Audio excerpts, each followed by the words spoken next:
Salut les amis, c'est Feng, bienvenue à tous dans cette nouvelle revue d'année hebdomadaire. Alors nous sommes le 16 février 2019, j'espère que vous passez un excellent week-end. Donc on va voir dans un premier temps comme d'habitude les projections de la semaine dernière, on va voir ce que ça donnait sur les marchés, les opportunités mais également les pièges. Et dans un deuxième temps on va préparer les projections pour la semaine prochaine. Allez, c'est parti. Too many thoughts on my mind, I can't sleep at night, so I just keep writing. I don't need no help, I don't need opinions, so don't waste my time then. I just been living online, my city don't show me no love and that's fine. Alors comme toujours, rapidement, juste un petit message pour vous remercier pour votre soutien à tous. Merci pour vos pouces bleus, merci pour vos commentaires, vos petits messages. Ça fait vraiment plaisir et ça me permet d'atteindre plus de monde sur YouTube. Donc vraiment merci à tous. Je compte sur vous cette semaine encore pour mettre le petit pouce bleu, vous abonner si c'est pas fait. Et voilà, allez, on commence. Alors EURUSD cette semaine c'était un petit peu compliqué parce que par rapport aux zones clés donc qu'on travaille donc au niveau du swing sur mon plan de trading là de la revue, on voit bien que le prix, si vous voulez, donc on faisait attention au 1.13 hein, d'accord, surtout que le 1.13 il est appuyé par le point pivot mensuel. On a aussi cette trendline, donc clairement on peut avoir un rejet de cette zone là ou une cassure et un retest. Donc la semaine elle commence, on a une cassure, quand le prix revient, qu'est-ce qui se passe? Et ben on cherche un retest. Donc là il y a deux manières de procéder. Soit vous êtes un trader plutôt agressif et à ce moment là vous rentrez directement sur la zone clé, vous cherchez donc un bon timing, un bon ratio risque profit, mais vous savez très bien que vous attendez moins de confirmation, donc vous risquez de vous prendre plus de faux breakout, de fausses cassures, de faux mouvements. Donc vous rentrez en agressif et vous prenez votre perte, d'accord. Si vous attendez de rentrer donc avec une pattern de rejet, à ce moment là il n'y a aucune raison de rentrer, d'accord. Donc si vous tradez de manière agressive le scénario bleu, vous pouvez prendre une petite perte à ce moment là, d'accord. Donc ensuite qu'est-ce qui s'est passé? Donc le prix il est revenu et il a chuté et il a rebondi sur les 1.1250 institutionnels. D'accord, donc là j'ai pas placé de scénario, mais c'est vrai qu'on aurait pu prendre un rejet au niveau des 1.1250. Et là le problème, si vous voulez, c'est que les 1.13 sont un peu proches. D'accord, donc en termes de ratio risque-profit, c'est pas terrible. C'est le genre de setup où si on rentre, on se met à break-even et on vise un meilleur take-profit. Et qu'est-ce qui se passe derrière? On se fait sortir à break-even. Mais c'est pas grave. D'accord, donc sur le scénario bleu, donc si vous rentrez de manière agressive, vous prenez une première perte. Mais si vous tradez de manière agressive, ça veut aussi dire que vous avez pu prendre l'achat ici, en agressif, et couvrir votre perte. Ou bien reprendre une vente en agressif, ici. D'accord, de la même manière que vous l'avez pris ici, vous le reprenez ici. Il faut toujours avoir confiance en votre setup. Et vous voyez bien que la perte que vous avez prise ici, vous la récupérez ici. Ok, donc le prix il a peut-être pas chuté au point de vous apporter du profit, mais votre perte déjà vous l'avez couverte, d'accord. Donc vous êtes déjà à break-even sur EURUSD malgré le premier piège. Donc si vous êtes rentré en agressif, vos autres entrées agressives vous couvrent largement par rapport à la première perte. Et si vous tradez plus prudemment avec des patterns ou avec des entrées plus safe, à ce moment là déjà donc le scénario violet, est-ce qu'on a un vrai rejet, une bougie de force à la hausse, une pattern de rejet? Pas du tout. Donc premier scénario de la semaine, on n'a pas de raison de rentrer. Ensuite en safe, quand le prix revient ici, on cherche un retest, on cherche un rejet qui ne vient pas, donc il n'y a pas de raison de rentrer. Une fois de plus, le prix quand il revient ici, alors là oui, là on peut attendre une pattern, rentrer sur ce marteau là à la fermeture ici, mais vous voyez on est déjà à 30 pips, on est à 30 pips de l'instit. D'accord, donc qu'est-ce qui se passe derrière? On met un break-even et on se fait sortir un break-even. Et si vous rentrez donc de manière plus safe dans l'autre sens, quand le prix il revient ici, quand vous voyez ce genre de pattern, vous n'avez pas envie de vendre. Alors à la limite ici, sur ce marteau là, oui.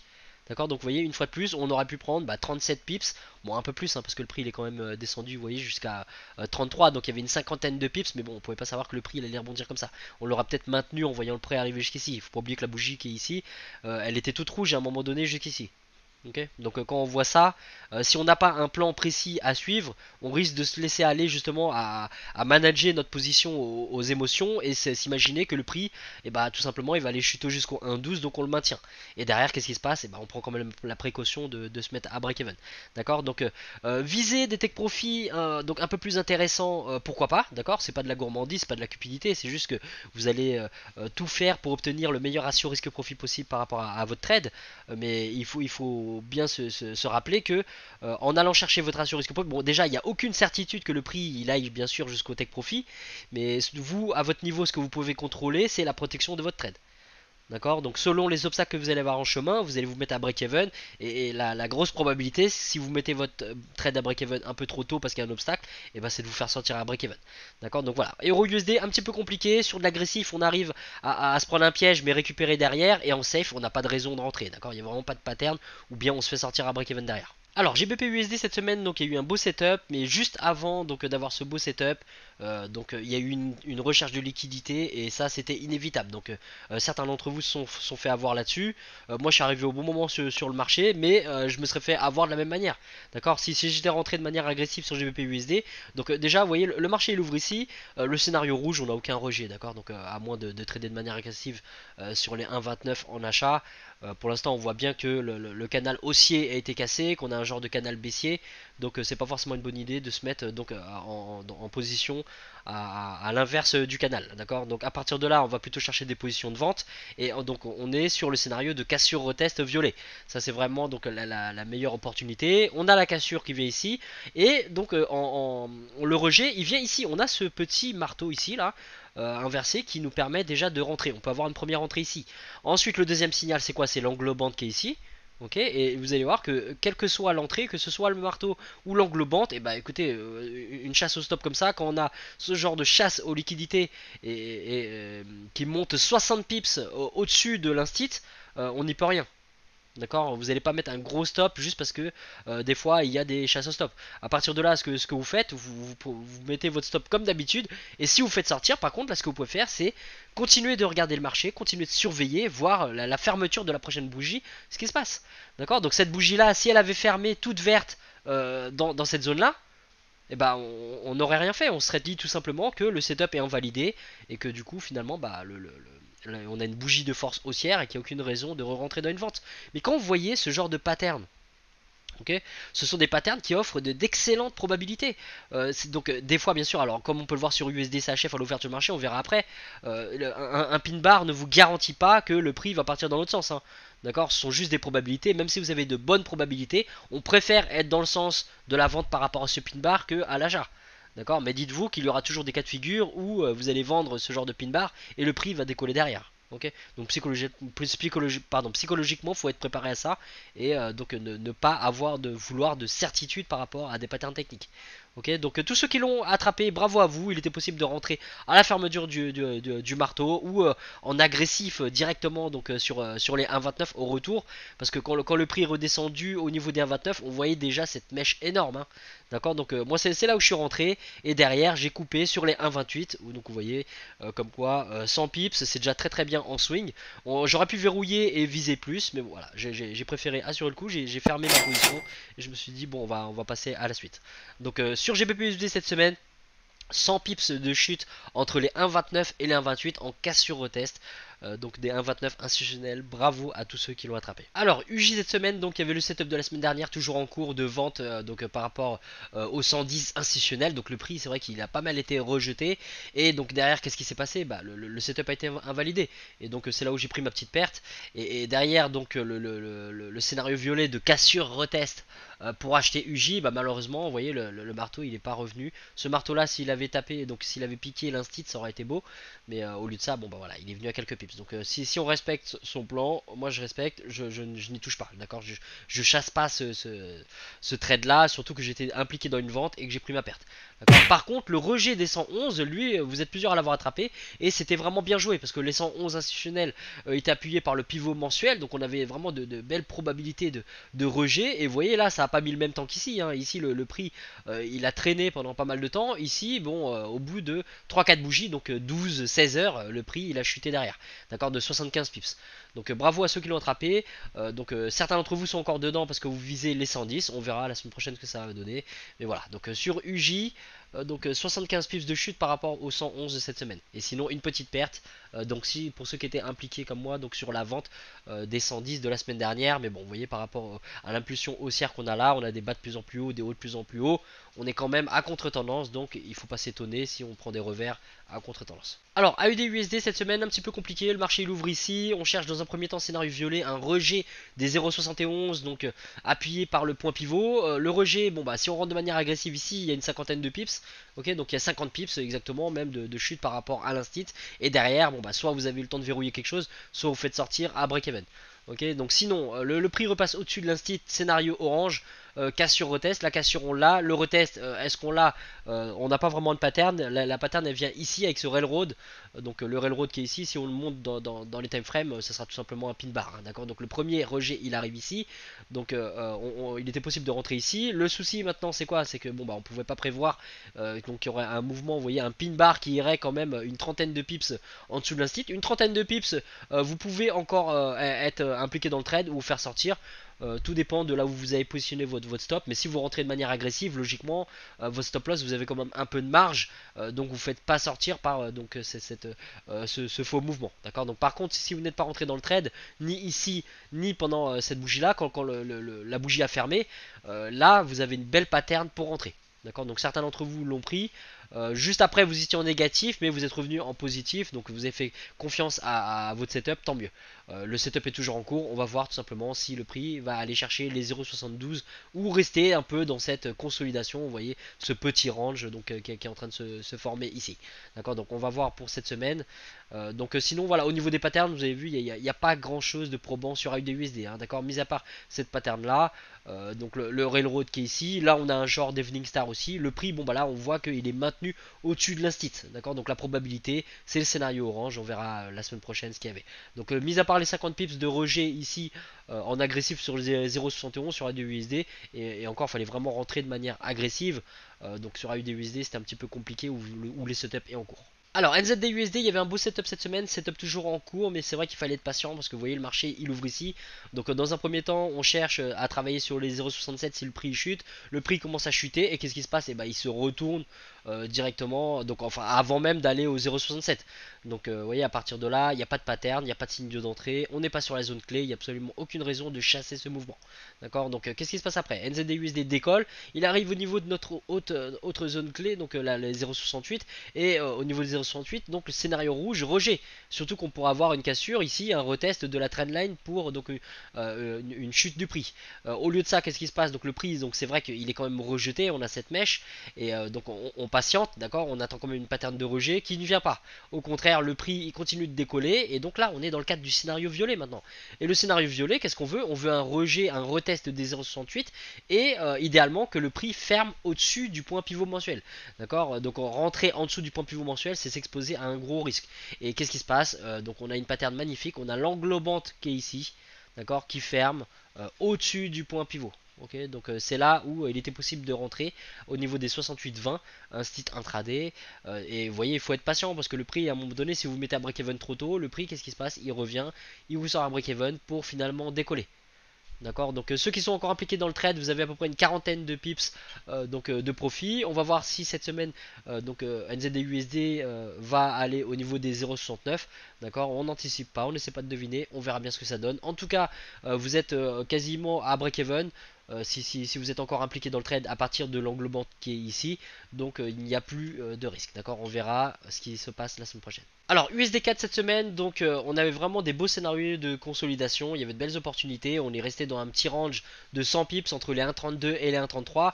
Donc ce qui s'est passé, le marché il ouvre ici et on cherche le rejet de l'instit à 1,33 et du bloc de contrat. Donc moi malheureusement je suis pas rentré à ce moment là, je suis rentré trop tard et donc vous voyez j'ai pas suivi mon plan par rapport à ce trade là. Moi je suis rentré au niveau de l'instit des 1,3250, donc vous voyez ici, donc par rapport au rejet de ce bloc de contrat et de l'instit. Qu'est-ce qui s'est passé par contre, donc j'ai été prudent, je l'ai mis très vite à break-even et je me suis fait sortir derrière à break-even. D'accord, donc vous voyez comme quoi je peux vous donner des projections mais je suis pas infaillible et ça veut pas dire que j'attrape toutes les opportunités que je monte dans les projections. D'accord, donc par contre beaucoup d'entre vous ont attrapé donc la vente sur USD4 et certains ont même attrapé l'achat ici sur le bloc de contrat. Donc bravo à vous, ça fait vraiment plaisir, continuez comme ça, continuez de m'envoyer vos historiques, donc vos gains, vos preuves de gains, ça fait vraiment plaisir de voir tous les trades que vous prenez sur les projections de la revue. Ça montre que je fais pas ça pour rien et que ça profite quand même à beaucoup. D'accord, donc USD CAD cette semaine, le rejet des 1,33 magnifique. Ok, donc on a le bloc de contrat qui appuie, on a le point pivot et qu'est-ce qui se passe derrière, on a une chute de 100 pips donc jusqu'au 1,32. De l'autre côté, qu'est-ce qui se passe, on a encore 100 pips à l'achat jusqu'au 1,33.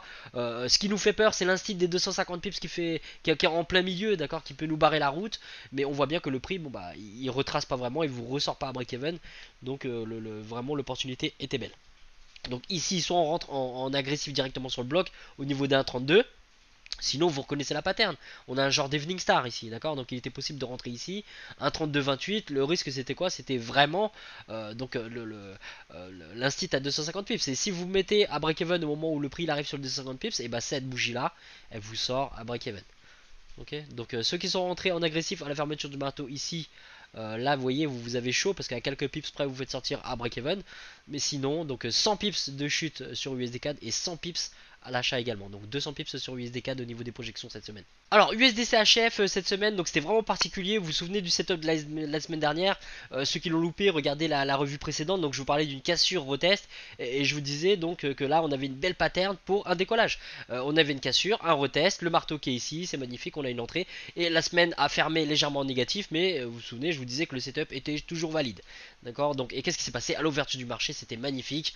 Donc ceux qui ont suivi, bravo à vous. À l'ouverture du marché, le prix il a complètement décollé. Il est parti taper l'incite et il a rebondi. Il nous a fait un pin bar magnifique. D'accord. Donc ce genre de pattern, c'est vrai que là on pouvait se faire avoir derrière en prenant une vente parce que la pattern était belle et donc vous prenez une petite perte et puis bon bah c'est comme ça, d'accord. Donc tant que vous avez respecté votre plan, c'est pas grave. Mais donc tous ceux qui étaient impliqués sur le buy, bravo à vous. Donc ça a payé directement vraiment à la première heure à l'ouverture du marché USD CHF. 100 pips, d'accord, de 1 à 1,01. Sinon, le setup donc de rejet des 1,01, et bah c'est simple, hein, l'attraper ici, franchement, il fallait être très vif et être devant son écran pile à l'ouverture du marché. Sinon, vous voyez, USD CHF n'a fait que frôler les 1,01 et donc ça pour moi, donc je ne prends pas le setup, d'accord. Vous avez bien vu que je peux louper parfois des beaux mouvements juste parce que au niveau de la discipline, je veux respecter mon plan de trading. Et bah USD CHF, il ne va pas piquer les 1,01, enfin pas du moins, donc après ce pic là, dans la semaine, il n'y a aucune raison de prendre la vente. D'accord. Mais USD CHF, donc 100 pips de décollage des 1 au 1,01 dès l'ouverture du marché. Limite, votre semaine elle est déjà faite, donc dans la première heure de l'ouverture du marché. Alors pour les projections cette semaine, donc sur EURUSD, on est encore au niveau des 1,13 institutionnels, cette forte zone où il y a aussi le point pivot mensuel. Donc tout simplement, on va chercher des vrais indices du price action pour attraper un rejet, que ce soit dans un sens ou dans l'autre. D'accord, on n'anticipe pas, on verra ce qui se passe. C'est vrai qu'à l'ouverture du marché ou le lundi, il y a moins de volatilité, donc il faut vraiment être patient, surtout en swing. Donc voilà, on va voir tout simplement est-ce que le prix il est rejeté des 1,13 et du point pivot mensuel ou est-ce qu'il est rejeté à la hausse, d'accord, pour récupérer cette espèce de canal haussier. Okay, donc surveillez bien les 1,13 cette semaine, le point de départ c'est là. Donc si vous n'avez pas de pattern précise ou très claire par rapport au rejet et que le prix part donc décolle ou chute sans vous, et ben laissez-le partir. D'accord, on a toujours d'autres zones à surveiller, les 1,14, les 1,12,50. J'ai pas mis de scénario dessus, mais faites attention, hein, les rejets qu'il y a eu ici, on peut encore en avoir. On pourrait même avoir une consolidation qui durerait toute la semaine, vous voyez, dans ce range entre les 12,50 et les 1,13. Tout peut arriver. Ok, donc on verra. Surveillez bien les zones 1,12,50, 1,12, 1,13 et 1,14. Alors GBP USD, donc pour cette semaine, on revient sur cette zone donc qui a rejeté le prix donc cette semaine par rapport au setup dont on parlait dans la première partie de la revue. Donc on va voir est-ce que on va toujours avoir un rejet. Donc par rapport à cet instit, par rapport à cette trendline ou par rapport à ce point pivot, on va surveiller. On est au niveau des 1,29, on surveille donc cette zone qui sera le point de départ de cette semaine. Si vous n'attrapez pas donc de pattern précise comme pour EURUSD, surveillez les 1,28 et surveillez les 1,30. D'accord, on a déjà tout cartographié au niveau donc du graphique, les zones clés importantes à surveiller. Il n'y a plus qu'à laisser faire le marché et laisser le marché venir à nous et surtout nous montrer ce qu'on veut voir. S'il ne nous montre pas ce qu'on veut voir, et ben on a largement assez de paires pour regarder sur les autres paires ou tout simplement on va se retenir de trader. Alors UJ pour cette semaine, donc certains d'entre vous sont encore dans ce rejet du 111 en visant le 110. Et ben si vous êtes déjà impliqué dedans, vous êtes à break even, donc on va laisser faire, d'accord. Maintenant ce qui est sûr c'est qu'on est en plein milieu du range entre les 110 et les 111 et donc c'est la zone qu'on va travailler, d'accord. Les 110, le prix s'il descend jusque là, on va surveiller donc soit un rejet, soit une cassure retest. En cas de cassure retest, faites bien attention à cette trendline là qui pourrait donc faire retourner le prix pour une continuation de cette impulsion haussière. D'accord, donc à ce moment-là, on aurait le retracement pour une continuation. Faites bien attention à ça. Donc c'est vrai que je pourrais rajouter le scénario. Je vais le faire. Voilà. Donc mes étudiants savent bien que je travaille moins sur les trendlines, mais ça reste des zones clés où il y a quand même des spéculateurs et des opportunités. D'accord, donc surveillez si vous voyez des patterns du price action dans l'autre sens, donc de rejet donc de cette trendline, faites juste attention aux 110 qu'il y a en chemin. D'accord, mais c'est une possibilité, c'est un setup qui est complètement valable. Sinon, là par rapport à l'impulsion qui est haussière, on peut attendre au niveau des 111 une cassure retest pour un décollage. Mais de la même manière, on pourra avoir donc un genre de double top ici, un essoufflement du mouvement haussier pour un renversement. D'accord, donc on n'anticipe pas, on surveille les zones institutionnelles 110, 111, on fait attention à nos points pivots. Pensez à vos points pivots donc hebdomadaires que je ne mets pas là parce qu'il faut attendre l'ouverture du marché pour qu'ils soient calculés. D'accord, mais faites attention donc aux points pivots mensuels mais aussi à vos points pivots hebdomadaires. Alors AUD-USD cette semaine, le prix a déjà commencé à décoller donc des 0,71. On voit bien qu'on a eu plusieurs rejets comme je vous ai montré dans la première partie. Premier rejet ici, deuxième rejet ici, troisième rejet ici, Evening Star, Marteau, Railroad Track. Et donc à partir de là, le prix pourrait carrément décoller, aller au 0,72. Donc si vous n'êtes pas rentré sur l'achat, ne chassez pas le prix, d'accord, on préférera un nouveau retest, un nouveau rejet. Et si ce rejet donc a lieu, à ce moment-là, on rentrera, mais avec un bon timing et un bon ratio risque-profit. D'accord, ne vous mettez pas à chasser cette hausse d'AUD-USD parce que s'il y a un retracement qu'on attend justement sur le scénario bleu, et vous seriez en négatif et il faudrait pouvoir assumer ce drawdown. D'accord, donc voilà, on surveille bien les 0,71 qui sont appuyés par le point pivot mensuel. On se rappelle qu'il pourrait bien y avoir une cassure et un retest pour le vendre. D'accord, sinon surveillez bien la zone des 0,72 institutionnels. Et donc en chemin, si on attrape une vente, faites bien attention à ce bloc de contrat haussier qui pourrait vous faire retourner le prix, d'accord, si vous êtes sur une vente. Donc ne coupez pas votre position, allez chercher quand même votre ratio risque-profit, mais mettez-vous à break-even, c'est quand même plus prudent. Alors, NZD-USD cette semaine, on est en plein milieu du range entre les 0,68 et les 0,69. On a un bloc de contrat qui est juste au-dessus, donc méfiez-vous. Si vous êtes en achat, pensez à verrouiller une partie de votre profit ou normalement vous êtes déjà à break-even ou bientôt à break-even. Ok, enlevez le risque de votre trade, c'est toujours ça de prix. Et sinon, donc les zones, vous les voyez sur le graphique. Surveillez bien les 0,68, faites attention à vos points pivots. On a les deux blocs de contrat qui pourraient donc retenir le prix, d'accord, dans un certain range. On voit que le prix, vous voyez, il rebondit un petit peu dans ces zones de prix là. Donc surveillez les 0,6750 avec le bloc de contrat qui est ici et au-dessus bien sûr les 0,69 avec le bloc de contrat baissier. Alors pour USD4 cette semaine, donc on est toujours dans ce range entre les 1,32 et les 1,33. Range consolidation qui pourrait tenir encore, hein, d'accord. Donc plus la consolidation elle tient, plus ça va exploser fort dans un sens ou dans un autre. Donc cette semaine on va voir tout simplement, est-ce que le range va tenir, est-ce qu'il va casser. On est préparé à tout, d'accord. On sait où attaquer, on sait où on veut voir des patterns du price action. Donc après tout ce qu'il nous reste à faire c'est être patient et attendre de voir si les patterns donc arrivent bien au niveau donc des zones clés qu'on surveille. Ok, donc voilà, USD4 surveille bien les 1.32, les 1.33. J'ai pas mis de scénario au niveau des 1.3250, mais on pourrait mettre aussi des scénarios de rejet. Ok, donc tout simplement de retest, de rejet des 32,50 que ce soit à la hausse ou à la baisse. Donc surveillez votre price action. Surveillez bien, alors dans le cas d'un scénario d'achat, donc cassure de cette trendline, cassure de cet instit à 1.33, méfiez-vous, tant que le bloc de contrat il n'est pas invalidé, ça reste dangereux.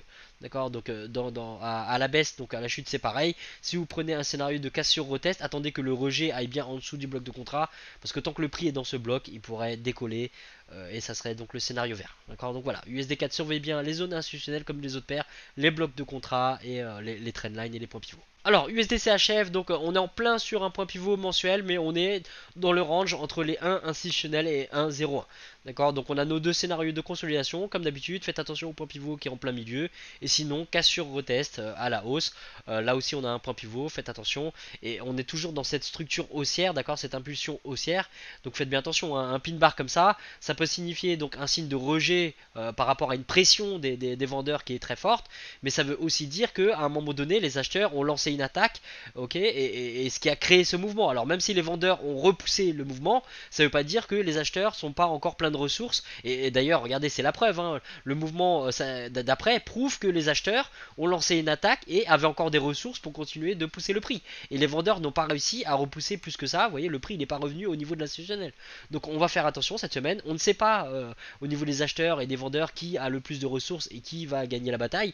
On n'a pas besoin de savoir, on va les laisser se battre, on va être patient, on va rester sur le banc, on va regarder, et tel des opportunistes on va se positionner en fonction des patterns qui se présentent à nous. Donc on veut voir tout simplement les acheteurs prendre la main ou les vendeurs prendre la main, et on se positionnera donc par rapport à ça. Voilà, donc pour USD-CHF, on surveille les zones clés comme d'habitude, et on fait attention quand même à cette impulsion haussière. Voilà les amis, c'est la fin de cette revue. Je vous remercie tous d'avoir suivi jusque là. Donc je vous souhaite un bon dimanche, une bonne semaine de profit. Donc je vous retrouve pour l'ouverture du marché.